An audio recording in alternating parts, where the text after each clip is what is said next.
Thank you very much, Mr. Yasmin Aziz. Miss Yasmin Aziz, I believe the President loved your singing.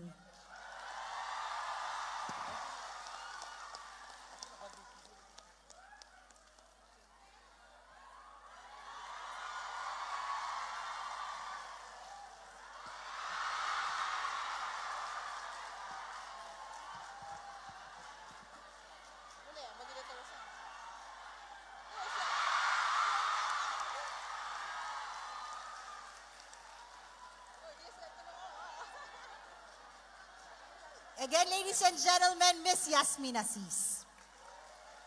Another number, next up. May we request Miss Min Yasmin to proceed to the riser. She's an outstanding Asian singer awardee and chosen as a music ambassador in 2015. She will be singing one of the President's favorite songs, You Raise Me Up. Ladies and gentlemen, Miss Min Yasmin.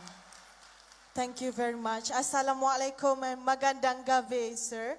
Your Excellency, Mr. President Duterte, I hope you enjoy this song. I believe this is one of your favorite. You Raise Me Up.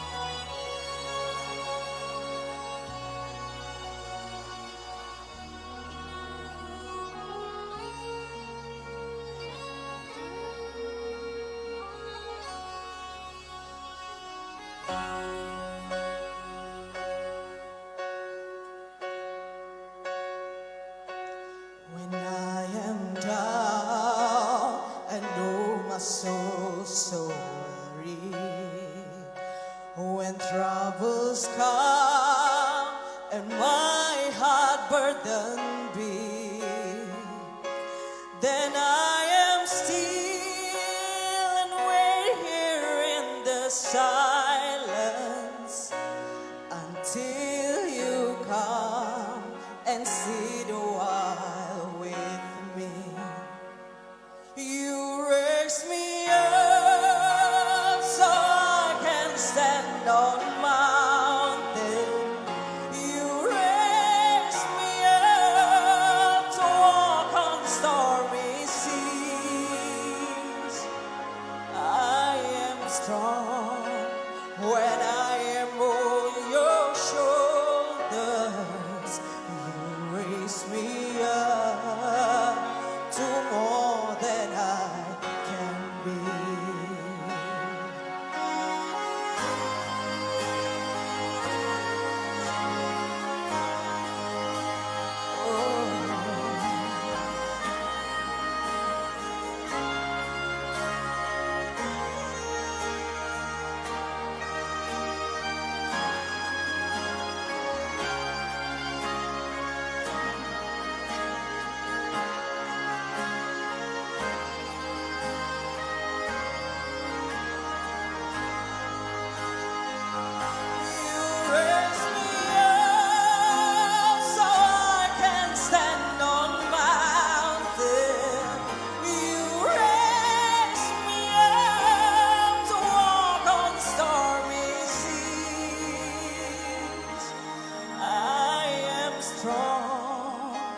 When I am on your shoulders, you raise me up to more than I can be.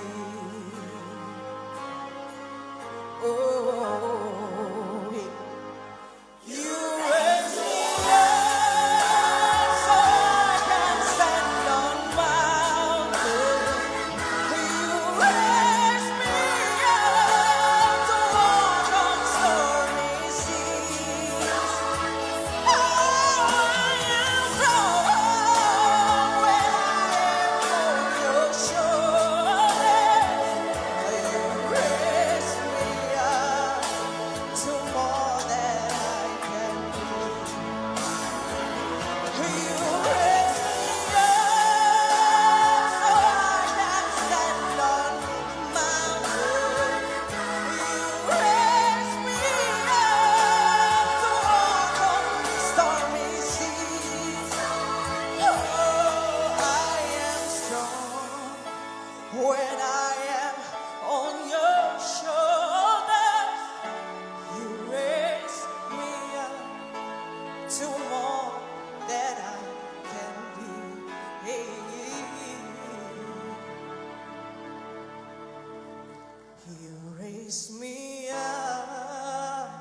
Thank you very much, Miss Min Yasmin.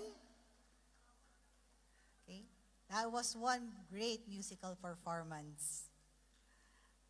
Right now, may we request our Honorable Secretary of Foreign Affairs, Perfecto Yasay Jr., to welcome our guest of honor.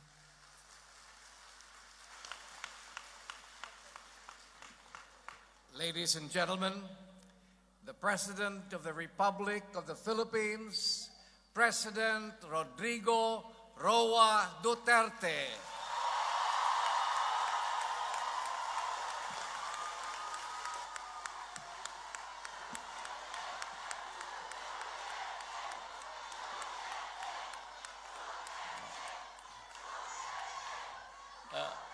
Kindly sit down. You know, it is normal for a traveling president to have his entourage. So, dala-dala ko po yung mga cabinet members, yung iba, warrior, introduce ko lang sa inyo because we are the guys working for you in the Philippines. I'd like to introduce Secretary Perfecto Yasay Jr. Sa Department of Foreign Affairs po siya. Ang kayong taga Davao, June is from Davao and he used to be a kababata talaga kami. Not exactly day to day but when we took the bar, magka-roommate kami noon sa Marcialo time. And you could just imagine, we were back to back, nag-aaral, then the mga tangke were rolling out in the city and we could hear them. And we knew that Marcialo had arrived. Then I'd like to introduce to you Secretary Delfin Lorenzana. He's the Defense Secretary. He was the one who brought the 2nd Ranger Regiment Battalion doon sa Malagos noon. So kilala ko na siya noon pa. Marami man siyang buhok ngayon. Ewan ko bakit wala na ngayon.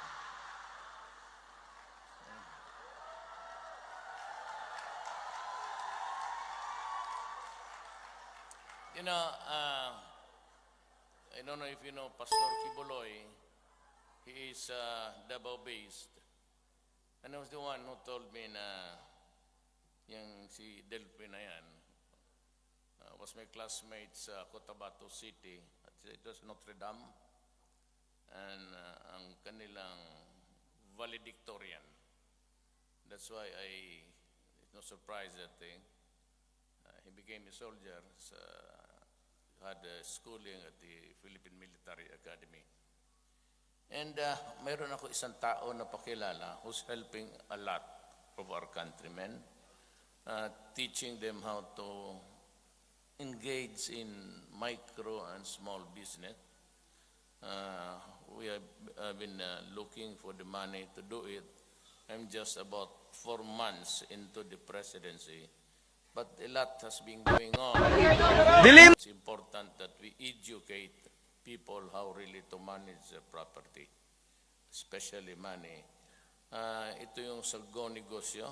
I'd like to call on Ramon Lopez, Secretary, the Department of Trade and Industry.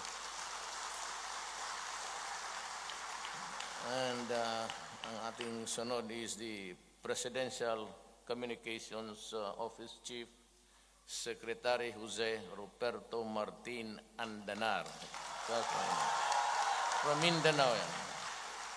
Then I have the National Security Advisor. He was the Chief of Staff during the time of President Arroyo. Secretary Hermogenes Esperon Jr. Then may isa tayong bright din. He's a very good senator and a very, very bright guy. Alan Peter Cayetano. And may I call kanyang misis si Lani, Mayor Lani ng Taguig City.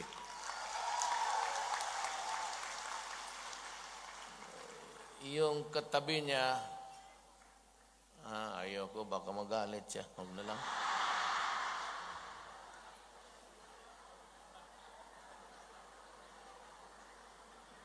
Ito yung pasinya-sinya, pakantayin ako.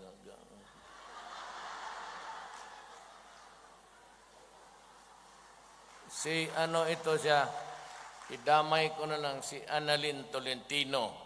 Kapatid ito ni Mayor Tolentino na ano nun, ng Tagaytay City. She's actually my social secretary. Then another guy was also my kababata ko. Very bright. Puro ito sila ano. He was the valedictorian of the class. As a matter of fact, it was not really a surprise when he topped the bar, number 10. That was about 1971 nata. Si taga Davao to, Secretary Jesus Duresa. At meron naman tayong isa, the presidential advisor sa OFWs. He is my fraternity brother at classmate ko talaga sa San Beda from first year hanggang nagtapos kami. Si Secretary Abdullah Mamao.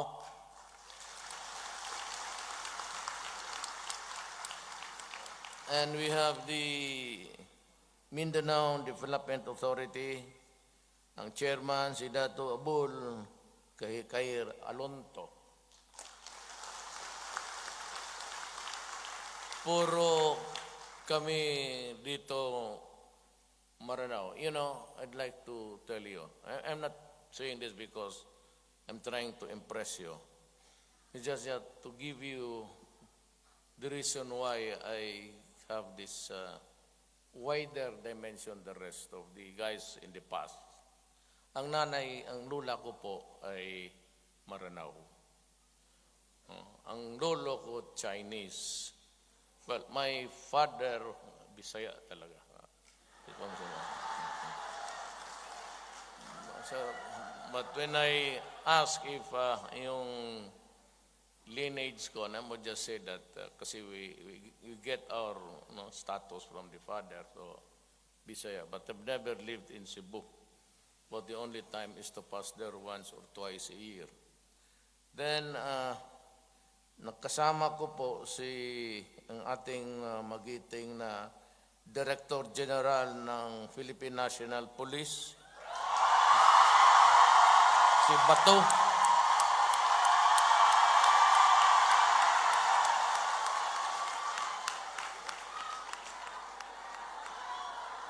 Alam mo, sa totoo lang, ang issue sa amin dalawa, sa bagay ko, konti na lang tao ngayon sa Pilipinas, medyo patay na lahat. Yung matitino na sa labas ang nagpaiwan yung mga gagong. Then you have, of course, the Ambassador, Malaya III, sir. Then kung magkaroon kayo ng balita na mga away, hiwalayan, diborsyo, ito yung abogado ng mga celebrity. Karamihan ng niya, totoo, karamihan yung mga kliyente yung mga artista. Celebrity Council to si Secretary Salvador Panelo. He's from Bicol.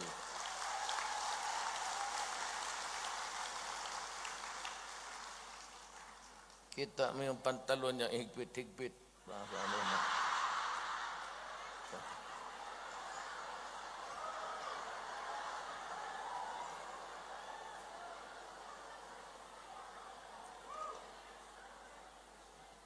You know, he's, I mean, no offense, but he's the epitome of sartorial, kung ano yung oso. Kung anong oso, yun ang niya. Ang problema, ang oso nag-iiba. Yung edad niya, permanente, pataas na pataas. But he's a very brilliant lawyer.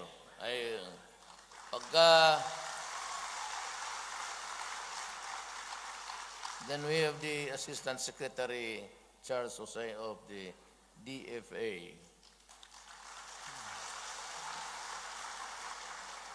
So, nandito po kami lahat, and I was kind of thinking along the way, it was siguro about 30 minutes from the airport, na anong ikukwento ko sa inyo. Kasi ganito yan eh. I'm just 4 months, and there has been a lot of controversy woven around my person, including my quarrel with America. Ayaw ko po ng kalaban. But I cannot also, sabi kasi nila, total tapos ng eleksyon, nanalo na si Trump. Why don't we just shut up?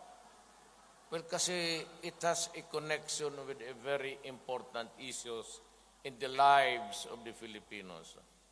Alam mo kung ano yan? Druga.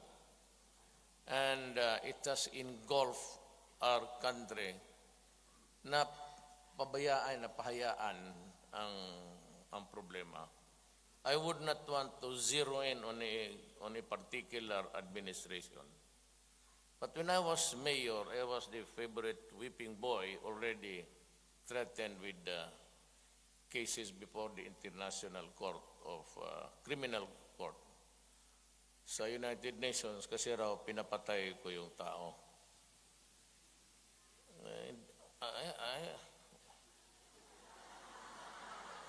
Hindi naman ako embalsamador.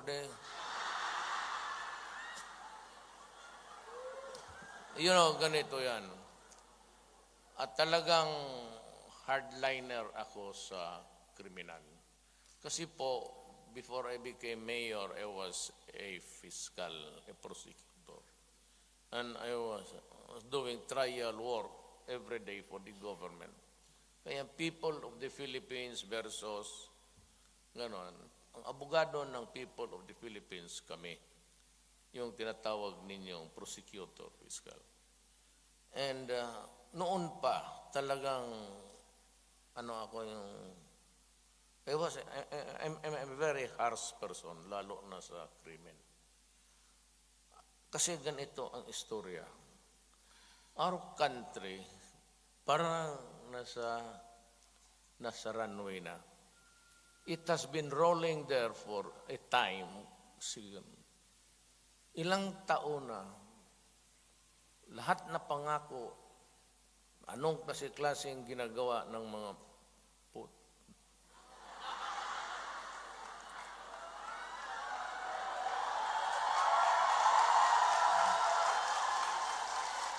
Alam mo, despite all the prayers, the pleas, and the nakaluhod na yung Pilipino, itong eroplano na Pilipinas hanggang ngayon nasa runway, di talaga nag-take off.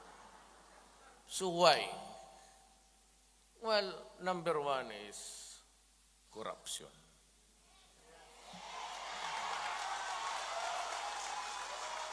Noon pa yan, estudyante pa ako. I mean, lahat naman ng dumaan sana ng tao diyan, matino naman, baka. Kasi hanggang ngayon hirap. But if there was one of these factors that was really pulling us down, it's corruption. Kaya nung pag ganon ako, wala naman talaga akong ambisyon sa totoo lang. As a matter of fact, I came in late. Substitute na lang ako. Because I was not during on the final day of the filing of the certificate of candidacy. I was not there. Kasi ayaw ko talaga.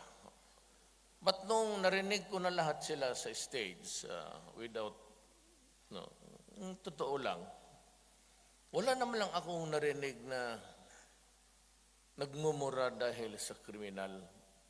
Passing will take care of the order, public order and everything. Just like that, mumbling and kika nga, lip service lang. Wala akong nakitang tao na kandidato na nagkukwento about Mindanao. Ang problema dyan sa Mindanao na yan, if it is not handled carefully, we might end up a fractured country also. Kasi inahayaan eh. So nobody even was talking about it except me when I finally decided to run. Sabi ko, paano ang Mindanao? Paano kami doon? And how about my city? It's in Mindanao. They said, I've been mayor there for 23 years. Alam ko na ang dinaanan ng hirap namin. Tapos, nobody was talking about how to fix the trouble there. And also, yung criminality. Kaya when I run, wala akong ibang topic na maikwento rin sa inyo eh. Kasi, wala tatahimik man, wala man akong Basta ako trabaho lang, totoo lang. So sabi ko, itong korupsyon. Sabi ko sa inyo, at sinabi ko sa taong bayan, ako po ay maliit na tao lang. I come from a corner in Mindanao, small town, city mayor. I am not even a national figure. Lahat yun sila kilala nationally. Except me, hindi nga nila ako nakikita. And in public, I kind of, mahihain ako na tao na I don't not want people calling out mayor, lalo na sa Maynila. Mas mabuti kung hindi maupansinin, mas maganda para sa akin. But in Davao, well, of course, kaya nga na itong nanghimago ako nung pagka-presidente ko, kasi wala nang masyado makalapit na tao. Gusto ko kanina dumugin kayo. Nakalinya. Yung mga kapatid kong Moro, ang beso-beso namin, sa kultura, nagbibiso-biso kami. Alam niyo yan. Kung gaano kahaba yung pagmamahal nila, kasing karami ng bigote rin at matagal ng... Yes, the way of they're expressing the kulto, pareho ng Arabo. Yan ang... Ngayon, sabi ko, somebody has really to do something about it. Hindi ako sigurado, pero ako, sabi ko, abogado ako. Just like June, but he's a brilliant lawyer. Ako, wala, hindi small time kasi hanggang doon lang ako. Kasi 75 lang man tayo. Ito sila, Doresa was the valedictorian of our class. Sunny Dominguez yung kababata ko. Na-expelled kasi ako sa Ateneo. So punta akong Digos, das Davao del Sur. Kaya nakita ko, yung isang valedictorian, just Doresa. He tapped the bar nga, number 10. At sila ito puro, ito sila, Esperon, of course, si Cayetano, puro yan, mga bright. Panelo, he has a name for himself. So, yun, ang mga tao na sumabay sa akin. I promise the people, sabagay ito seryoso na talaga, corruption must stop. And it will stop during my time. Yan ang ipinangako ko sa inyo. And I hope to improve of course, economics will follow. At baka lalabo lang tayo ng konti for you to, yung kayo baka kung in the fullness of God's time, if we can really develop the country. I would just be the starting kasi 6 years na ako. Pero sa 6 years na yan, sabihin ko sa inyo, I've always reminded everybody in government, walang korupsyon. Zero. Kasi, kaya kayong mga, all over the world, nung eleksyon, nag-landslide ako sa lahat, ma-America, Middle East dito. I got your votes almost by a landslide. Kaya nagtaas ang the sheer number na to think that I was not even known, kay Rojas, then of course, I was the high-profile mayor of Makati. And si Grace, ARTISTA, and she got very popular. And si Miriam also, but she was really very sick at that time. But ang pangako ko lang, sabi ko, walang korupsyon. Kaya kayo, pag mag-uwi kayo, ito talaga, gawain ninyo. Niwarningan ko na yung lahat. Magkamali ka, ako, yun di yung assistant commissioner ng customs. Istorya lang. Sabi ko, not even a whisper like Caesar's wife. May marinig lang ako konti, out ka. Hindi na ako magsusugal kung totoo at hindi. At saka malaman ko ng malaman. Sabi ko, panahon naman, at least during my time sa kiliit-liit ko, I would just like to be remembered as one who really tried something good for our country. Kaya mauwi kayo yung mga ninyo. Make a scene. Alam mo, mga Pilipino are so timid. Makakita ka lang naman naka-uniforme dyan, tapos nagtitingin-tingin sa inyo, tapos pagkanambag, kukunan niyang isa. Yung personal use. What's in the bagahe yung Huwag na yung sabi, tangin mo, sampalin kita dito nga.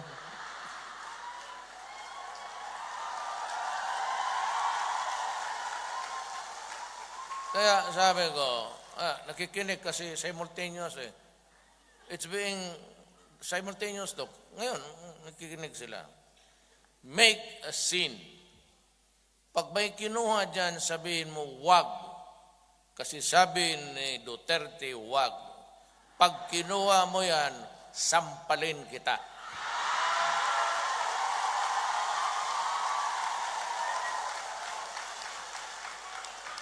Alam mo, all personal effects. Yan si isang malita, dalawang malita. Hindi yan komersyal. Kung biyahira ka sa Hong Kong, ibang istorya yan. Bulto por bulto yan eh.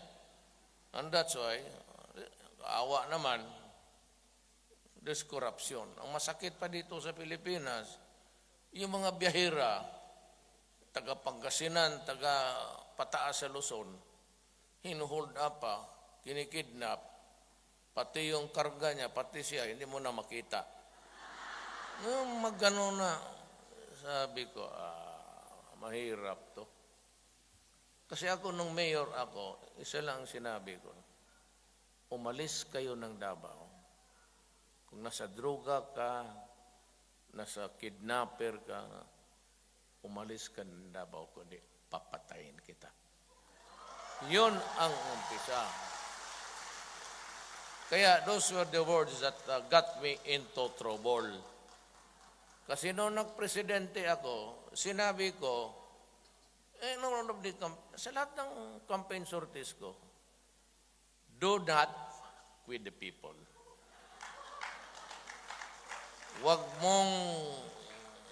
mong galawin ang Pilipino, wag mong ilulong sa droga, do not destroy my country, do not destroy our generations, kasi kailangan namin yan to run this country when we are about to go. Ito yung mga bata nagbigay ng medisina sa iyo, magbayad sa ospital, sisirain mo sa talagang papatayin kita. At nakikinig uli yan sila. Sabi nila, bakit ako gano'n? Wala akong ibang alang-alang masaya na, alam mo, parts, pwede ba paghinto ka lang na ng droga. May 23 years as mayor. Yan sila, dumaan niya ng, ito si Bato started his career as a second lieutenant pa noon. Bata pa rin ako, piskal mo. Ako yung ninong niya sa kasal. Kung magpakasal ako ngayon sa kanya, siya ang palit kami, siya na ang ninong ko. Kaya, dahil wala talaga. The crime was, may bata ni-rape, nakahiga ang side do, kakargahin pa, lalagay sa ilalim ng jeep. 1 year old, 2 years old, 8. This world is getting crazy. And it's all because of drugs. Kasi yung droga kasi, if you use it incessantly, constantly, it will shrink your brain. Kapag ang utak mo ay kulubot na, it shrinks. Sabi nga na, ang mga Amerikano lang rin may sabi, then rehabilitation is no longer viable. Hindi na pwede.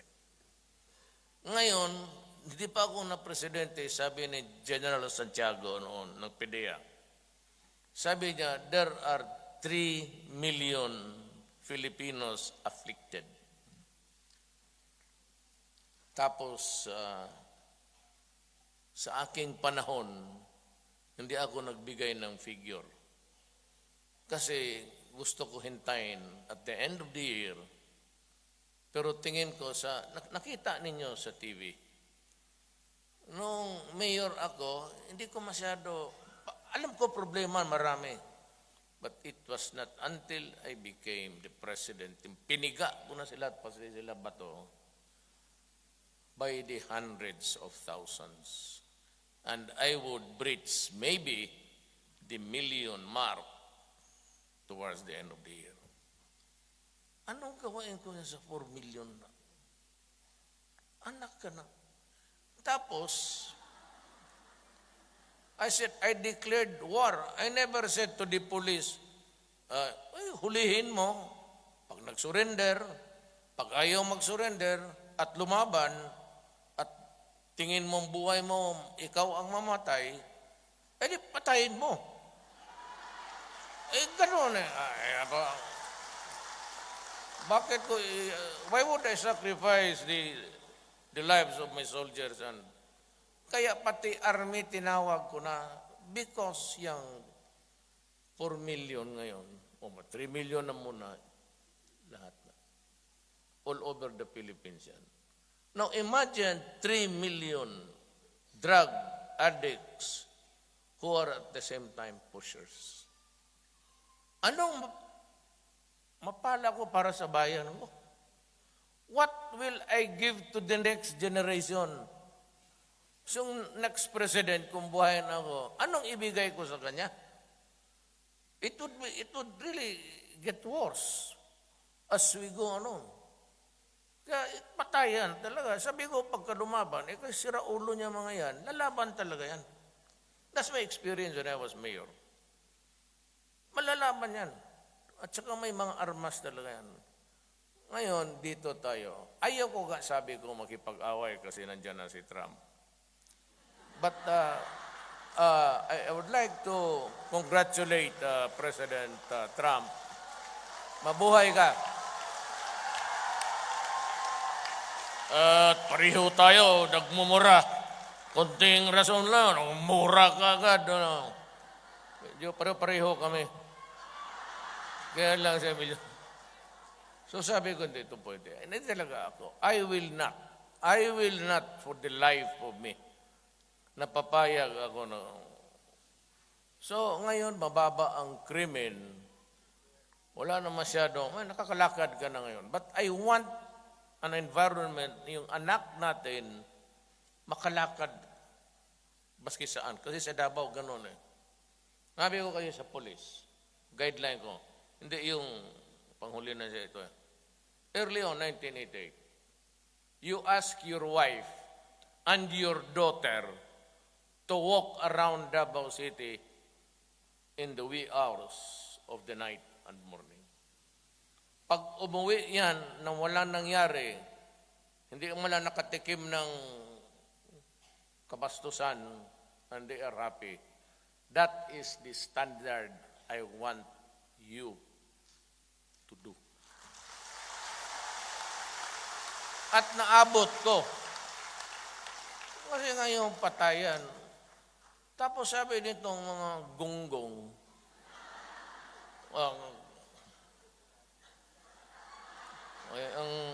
ang paghuli kasi pinasok talaga sa jail, pinagbabaril eh. Because they were serving a warrant, but the mayor was still armed and he chose to fight. So, bakit ngayon maraming patay? Sabi ng human rights. Sabi ko, ikaw human rights, isa ka ring gunggong. Alam mo, noon kasi ang pulis ayaw magtrabaho.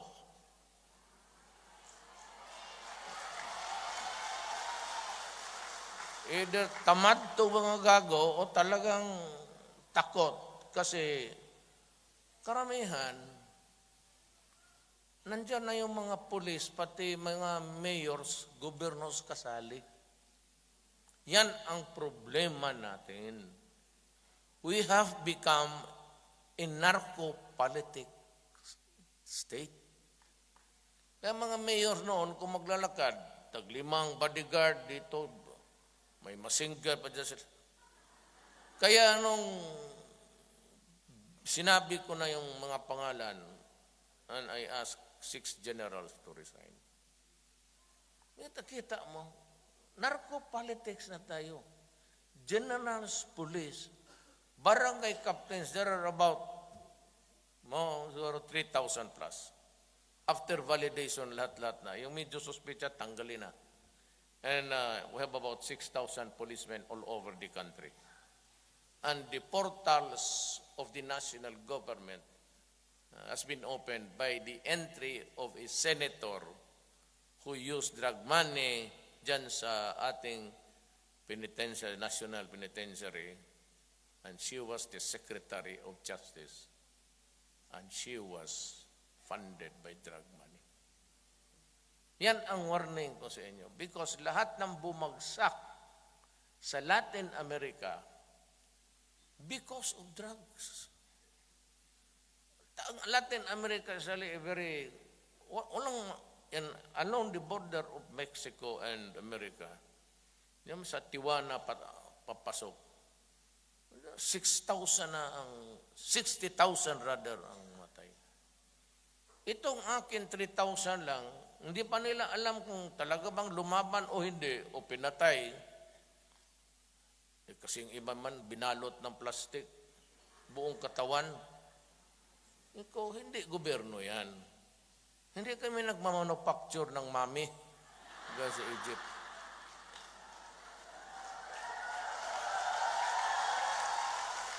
Tapos, gusto nila ako, ito ang problema.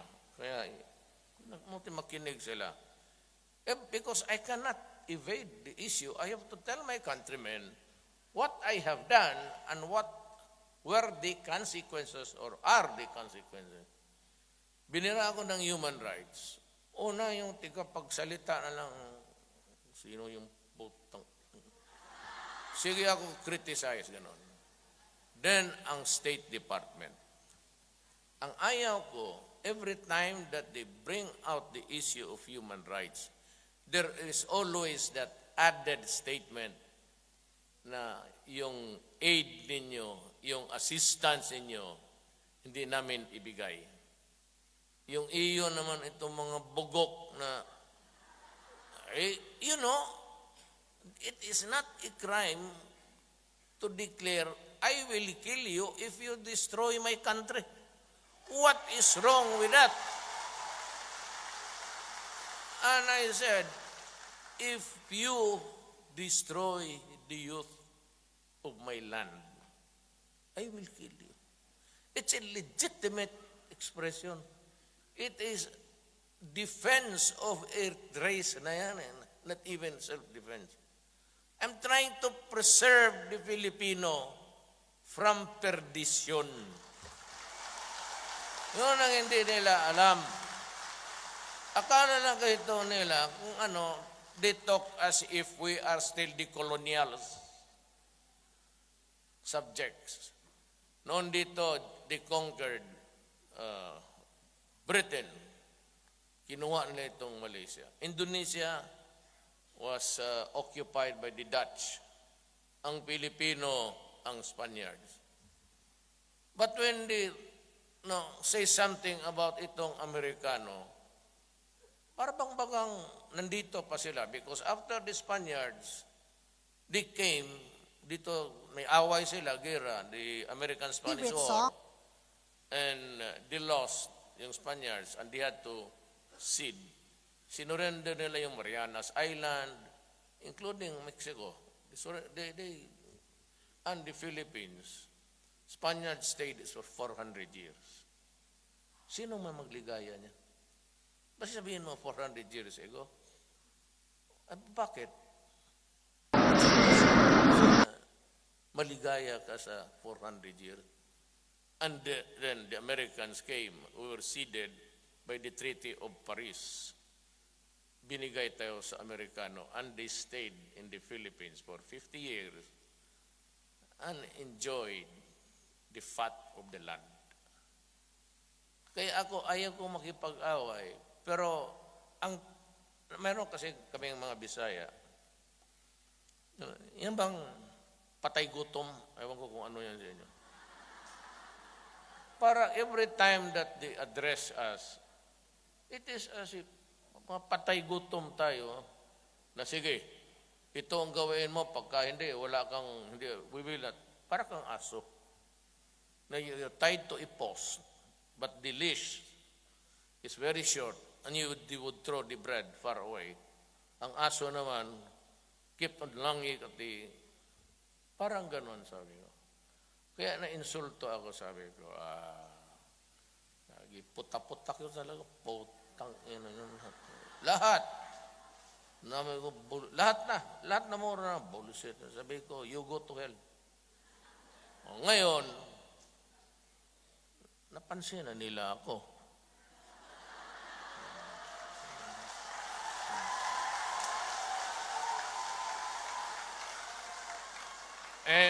Magtanong ka, sinong presidente ng Uruguay? O Paraguay? O Paraguay? O sinong mayor ng New Orleans? O sinong presidente na itong sa Gabon? Sabi mo, sinong presidente sa Pilipinas? Duterte.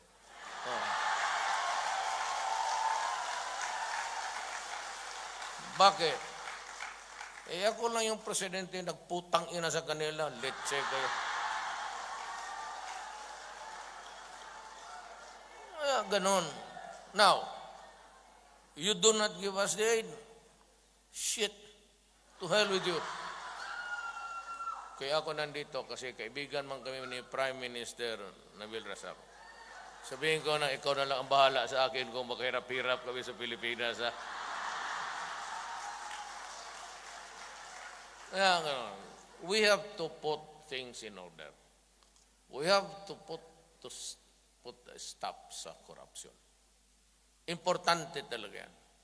Kaya kayong mga Pilipino, ngayon na ako na ang presidente, be assertive.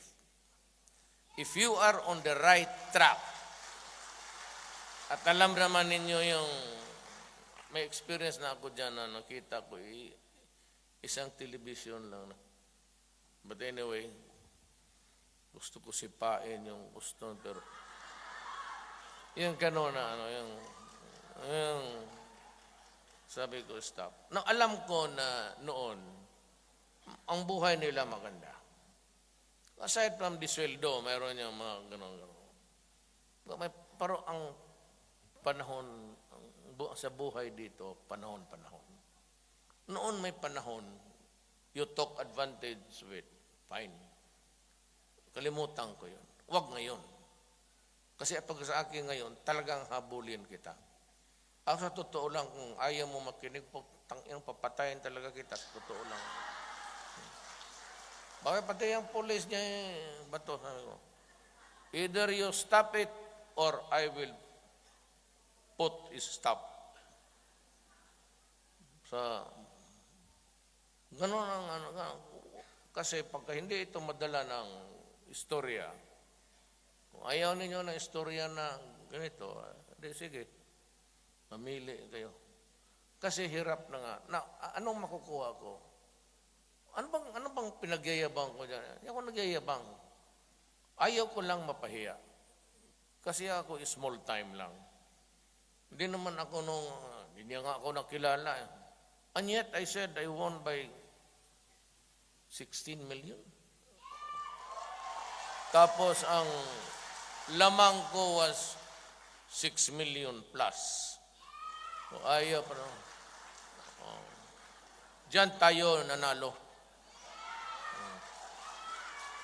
That kind of enthusiasm, really.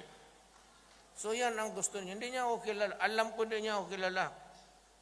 Basta ang narinig lang ninyo, patayan dito, patayan doon, patay silang lahat.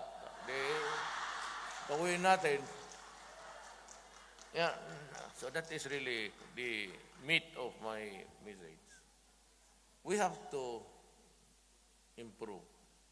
And maybe the next generation, mga anak ninyo makauwi na. Start maybe a life somewhere in the Philippines. We will make it progress. Yung mga gogo negosyo ni Ramon Lopez, that's one. Maghiram ako ng pera, tapos ang unahin ko, yun talagang sa baba. Alam ko ang sinasabi ko sa kanila, so in a cabinet meeting, sino ba itong pinaka-baba? Sa taga Davao ako, taga Davao ito si Jess Doresa, nakita niya yan. Pati sana ito. Itong mga bright na itong mga valedictorian, nakita nila yan.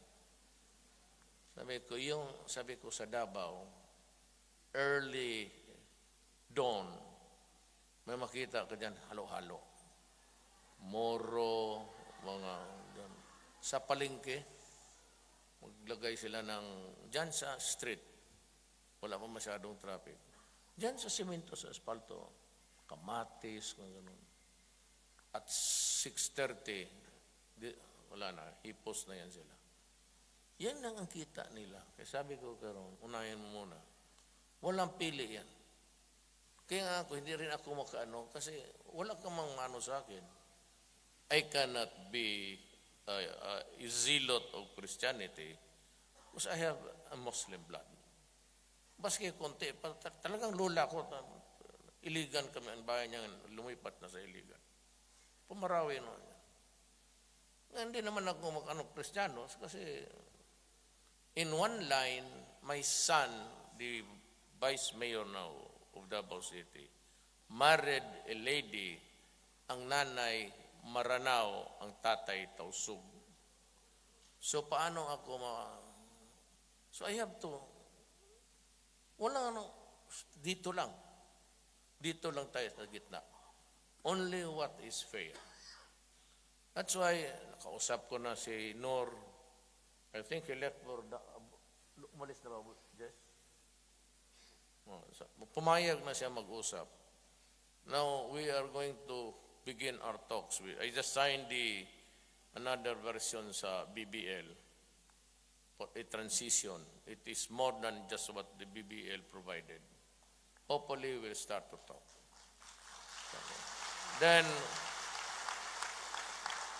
ang mga komunista, nag-uusap na tayo. So there is wala nang NPA ngayon. Everywhere. Wala na, mga sa bukid. Kasi we are talking in Oslo, ang panel natin doon, si Jess Doresa. Si the presidential advisor for his project. And siya rin yung he's handling the talks in Mindanao. Kung maawa si Allah, baka talagang makuha natin ang gusto natin. There will be peace in the land. Kako yan. Pag nagawa ko yan, walang korupsyon at nagkaroon tayo ng kapayapaan. Sabi ko nga, hurry up, federal talaga natin. there is no way that we can have peace in Mindanao without going federal system. Yan ang gusto ng mga Moro noon pa.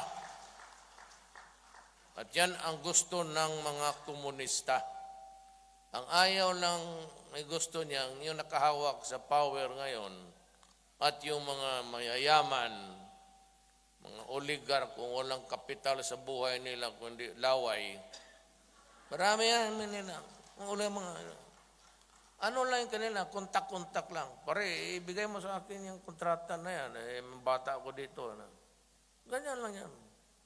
Ngayon, wala yan. Ako nanalo, walang pera. Wala akong utang na loob sa inyo.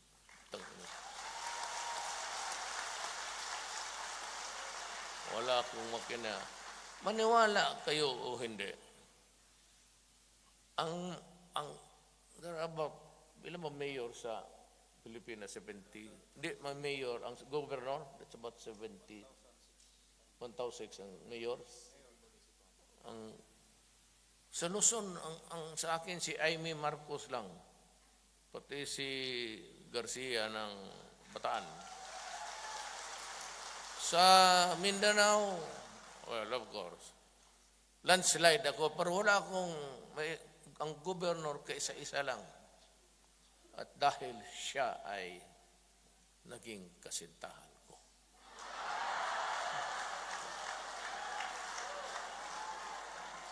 Tanda na siya ngayon, but she became mayor when she was only 27.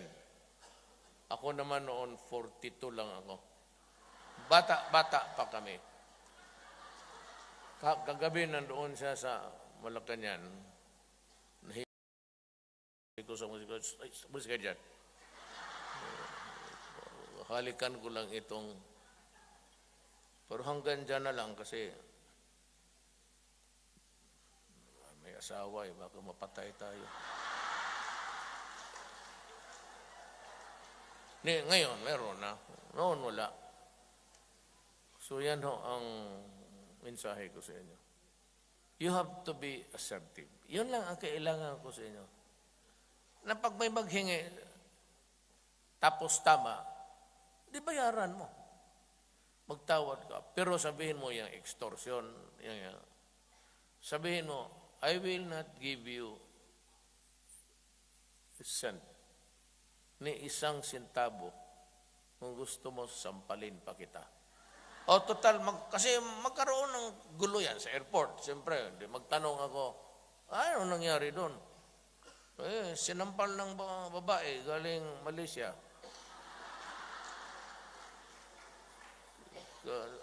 Ano nangyari? Yung pag-open ng luggage, hinawakan niya yung kamay, ayaw niyang bitawan. Hindi graft and corruption.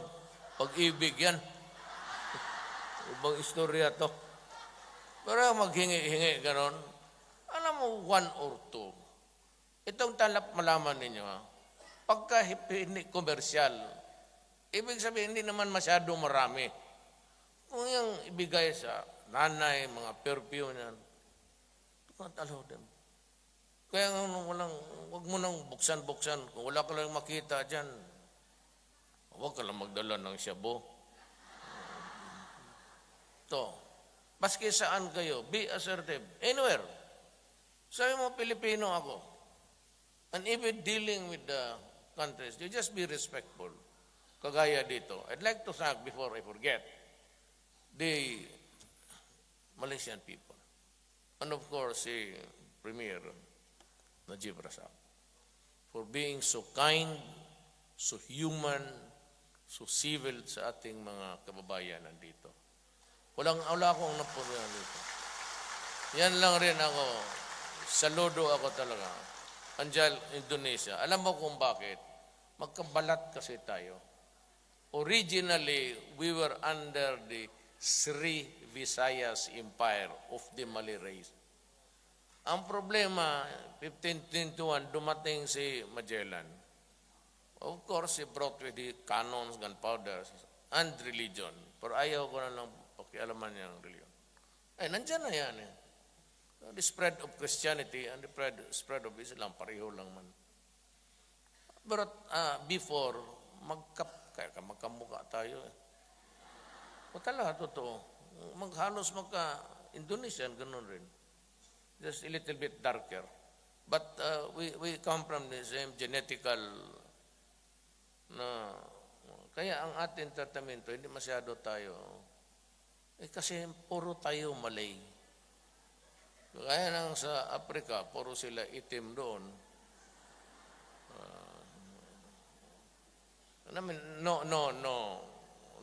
No offense in that. Pero parang ganun. Genetica pareho tayo. South America, halos sila, puro mga conquered by the Spaniards also. So that's how it came about that we live in this world of. So you have to have the humanity.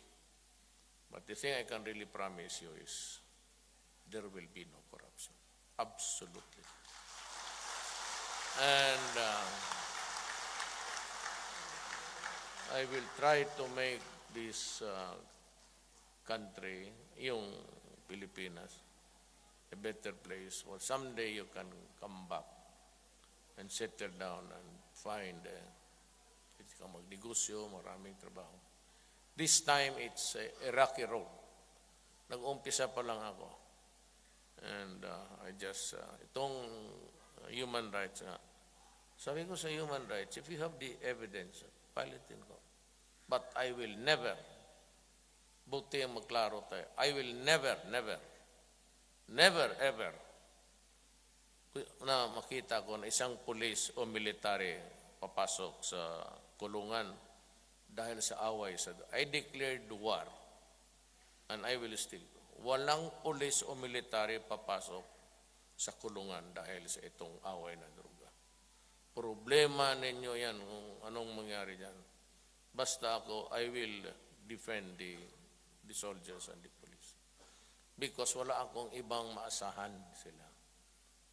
That's why I have to protect them because they are also at the same time doing their duty to our country. So with that, magpaalam na kami. I still have another important meeting. Itong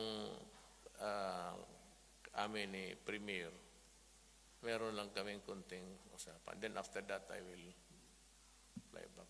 But someday, baka pagbalik ko, kita pa rin tayo. Palagi man ako dito. Palagi ako dito, kaya nagmumotor kasi ako. Hindi, panood lang. Di tourism Malaysia, they always invite me to beer. Basta yung karera ng motor. Kasi mahilig ako magmotor. Pati yung, pero wala tayo, yung Formula 1. Palagi ako guest nila dito. Kasi alam nila hilig ko. Pero may isa akong hilig na hindi nila alam. Kayo lang. Maraming salamat po. Marami pong salamat, mahal na Pangulo, sa inyong talumpati. And now we would like to request everyone to stand, to remain standing for one selfie shot with the President.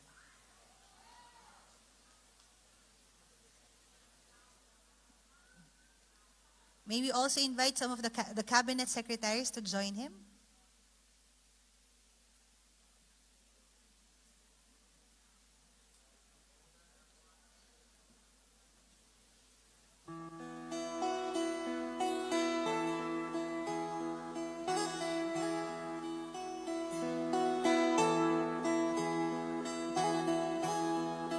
Ikaw ang Pangulo. We would like to request everyone to remain in their seats for that selfie shot. Sawa na ang bayan ko sa magnanakaw na tao. Everyone with cameras, please, baba po muna natin yan because we will have a selfie shot with the President. Dito po manggagaling yung camera sa stage. sa piling mo. Di ko Okay, at this point, we would like to ask everyone to remain in their seats and ask the President and his delegation to first leave the stage. After that, saka na po tayo pwedeng umalis. Again, we would like to request everyone to first allow the President and his delegation to leave the venue before we leave. hawak kamay tayo para sa Embassy personnel, you are requested to help out. Thank you. ikaw at ako, tayong lahat kay Rodrigo Duterte, para sa tunay na pagbabago.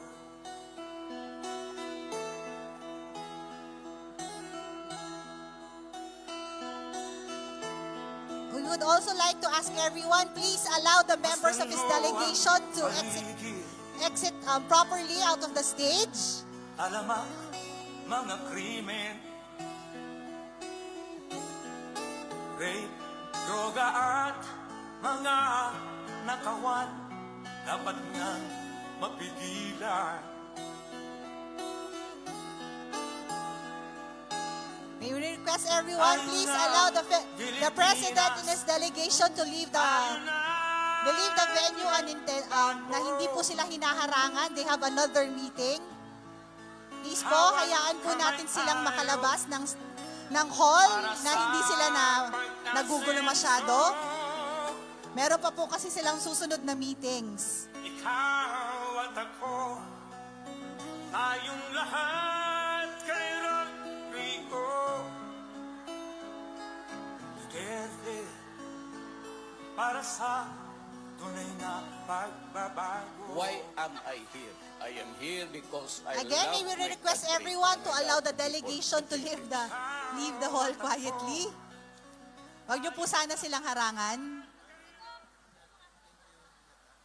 Salamat po. Para sa tunay na pagbabago.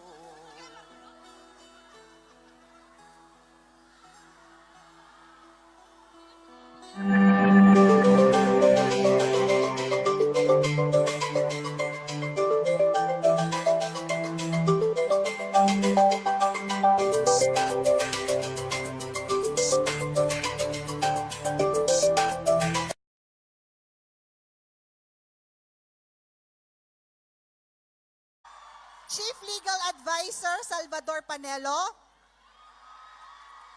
Presidential Advisor on OFW Affairs Abdullah Mamao. Also, we have here with us the Chief of the Philippine National Police, Ronald M. Dela Rosa.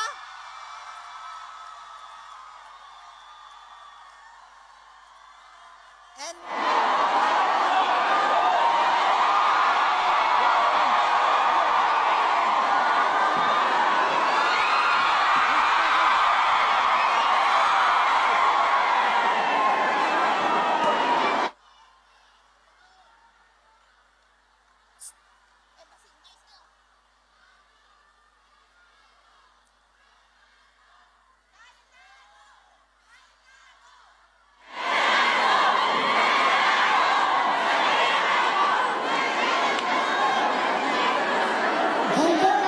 with us to accompany the President to Malaysia. Palakpakan po natin sila, everyone. Yan. Hinihintay na lang natin ang pagdating ni Presidente. Medyo excited na tayong lahat.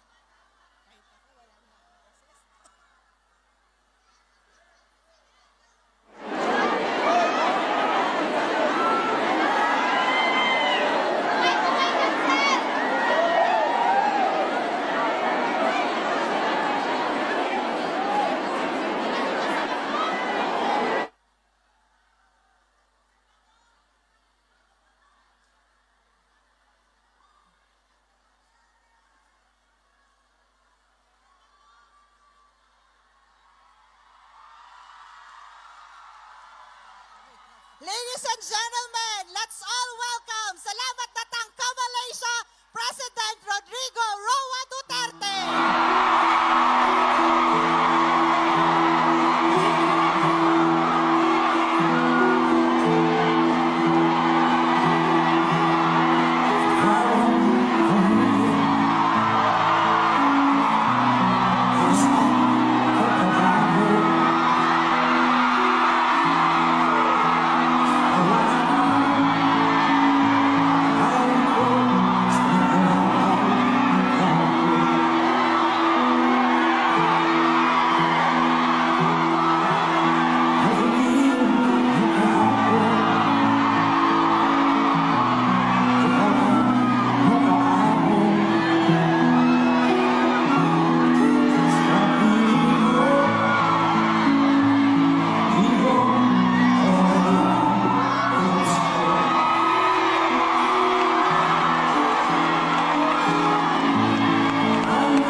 Everyone, please return to your seats.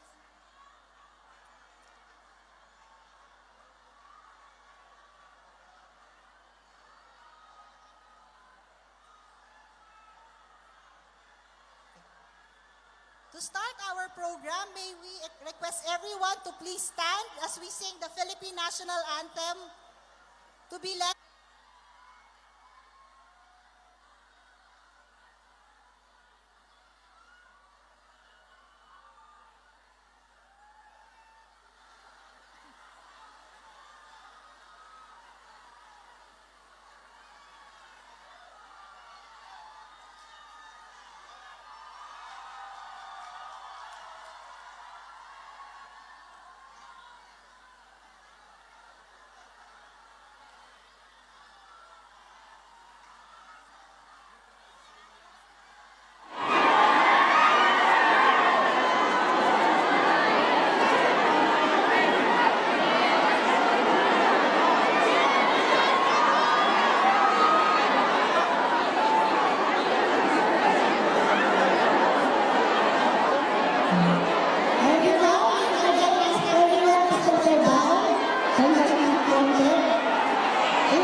As also we welcome the other members of the Philippine delegation. We have here Foreign Affairs Secretary Perfecto Yasay Jr. Sino ba yung nakakita natin? Yeah, we have sino nandiyan dyan?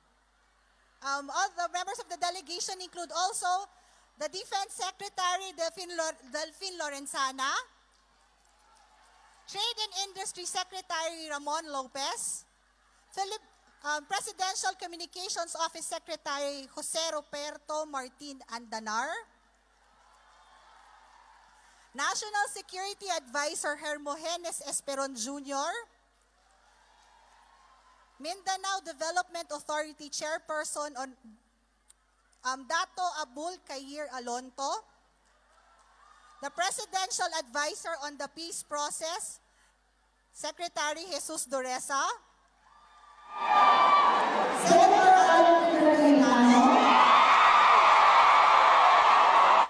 by Ms. Gina Panizales.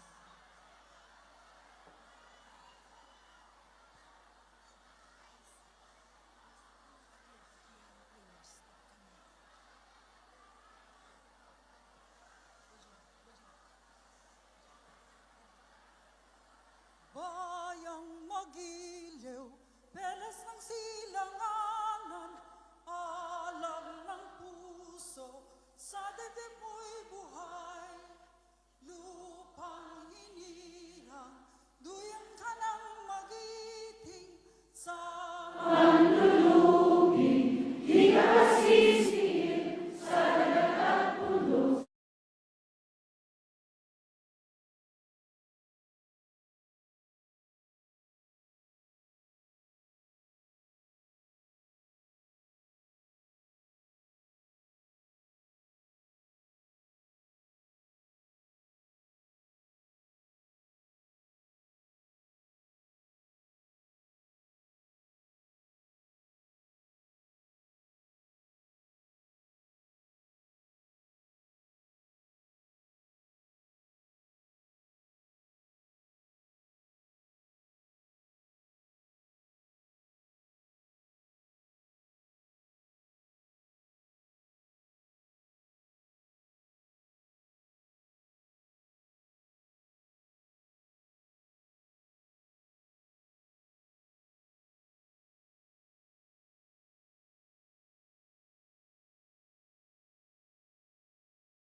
Let's all welcome the other members of the Philippine delegation. They are now coming in to be seated before the arrival of the President.